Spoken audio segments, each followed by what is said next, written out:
Vamos agora voltar para Brasília. Organizações e entidades de direito criticaram a fala do presidente Lula sobre propor sigilo nas votações do Supremo Tribunal Federal. Janaína Camelo de volta com informações para a gente. O que esses grupos disseram sobre isso, Janaína?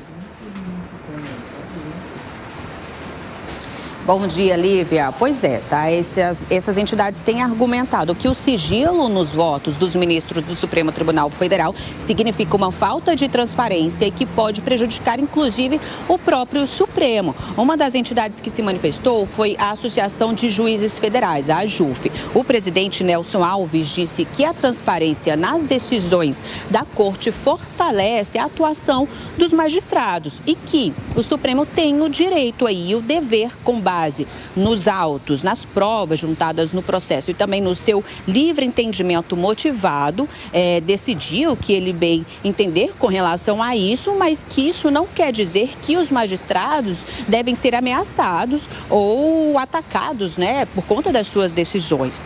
Outra entidade que também se manifestou foi o Instituto Não Aceito Corrupção. A gente até vai colocar aí na tela o que eles declararam, durante em publicação nas redes sociais.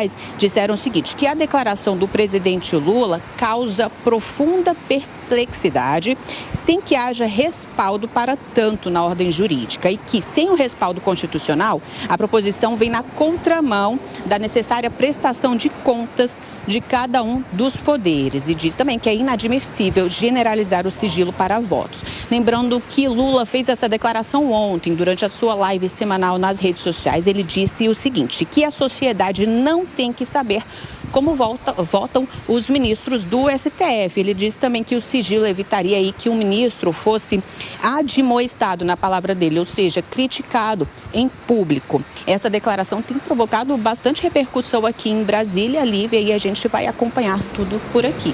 Porque ainda vai render muito essa fala do presidente Lula. Daqui a pouco a Janaína Camelo volta com mais informações de Brasília para a gente. Amanda Klein, vamos seguir por aqui com as análises. Além dos aspectos técnicos a respeito dessas falas de Lula e das próprias críticas que foram feitas por essas entidades, crítica por crítica, um presidente da República é criticado quando toma alguma decisão que desagrada determinados públicos, um deputado também pode ser hostilizado, um senador e tantas outras autoridades públicas. Para evitar essas hostilizações, vale impor esse sigilo para além dos impedimentos legais? Lívia, olha, é uma reflexão que não dá nem para ser feita assim de forma assodada e superficial, porque ela realmente merece mais tempo. Cada país adota um modelo para o seu Tribunal Constitucional. Por exemplo, na França, então vamos adotar dois países envolvidos e democráticos, França e Estados Unidos. Vamos nos debruçar sobre esses dois exemplos. Na França, por exemplo, o Tribunal Constitucional francês delibera a portas fechadas e divulga apenas um breve resumo das decisões dos seus ministros, sem individualizar o voto. Nos Estados Unidos, as sessões também não são transmitidas por nenhuma TV Justiça local, como acontece aqui no Brasil. Depois, os votos dos ministros são transcritos, mas muitas vezes um resumo que aponta mais para os pontos convergentes, sem expor tanto os ministros. Qual a vantagem desse modelo? Ele não torna as decisões tão personalistas, ele consagra ou a unanimidade ou a maioria dos votos do tribunal. Agora, aqui no Brasil, dificilmente esse modelo daria certo, porque a nossa Constituição consagra o princípio da publicidade, da transparência. Nós nos acostumamos a conhecer os ministros do STF, a saber como cada um vota, até porque o STF não age apenas como Corte Constitucional, ela age como vara da Fazenda, como vara criminal, ela age em diversas instâncias, em diversos casos. E mais, o STF, em tempos recentes, tem se tornado, pelo menos nos últimos 10, 15 anos, tem se tornado um importante ator político. Mas, por excelência, um tribunal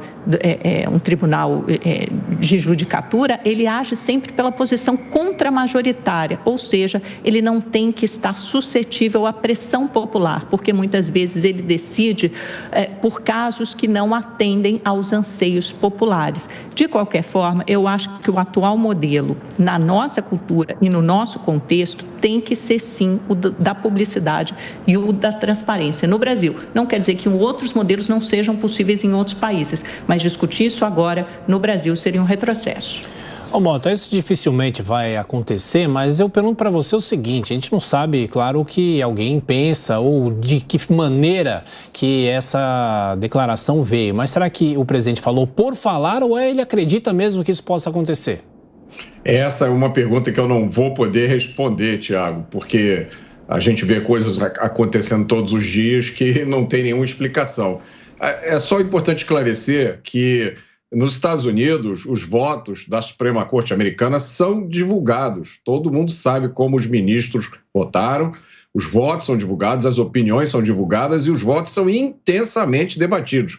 Basta lembrar a decisão de 1973, que declarou que o aborto era legal, que foi revista no ano passado e foi anulada. Então, essas decisões polêmicas acontecem lá e todo mundo sabe como cada ministro votou. Quanto à questão aqui no Brasil, o artigo 93, inciso 9 da Constituição é claro, todos os julgamentos do Poder Judiciário têm que ter publicidade sob pena de nulidade. O Brasil tem 15 mil magistrados. Esses 15 mil magistrados tomam decisões todos os dias e depois saem andando pelas ruas, vivem as suas vidas normais, expostos às consequências dessas decisões. Faz parte do cargo. É importante lembrar também que, no caso de uma Suprema Corte, muitas vezes a opinião que sustenta o voto é até mais importante do que o voto em si. Portanto, publicidade é fundamental.